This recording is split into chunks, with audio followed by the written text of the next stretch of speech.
unsa may buhaton sa nahabilin nga yuta kon usara ang iridiro. Pananglitan, bugtong kang anak. Namatay na ang imong mga ginikanan. Ang imong mga ginikanan way anak sa gawas. Walay adopted. Ang imo sab nga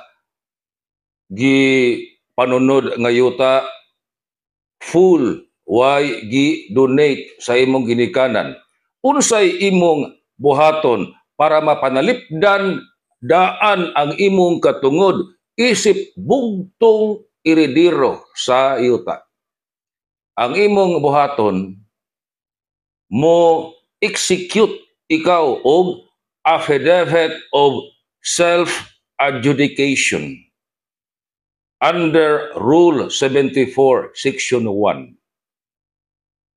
Pagpahimo ka na sa abogado, i-identify daan ang tanan nga mga properties sama sa yuta nga imuhang gisunod, notaryuhan og abogado, pirmahan nimo og kanang affidavit of self-adjudication, imo kanang i-submit ngadto sa Register of Deeds.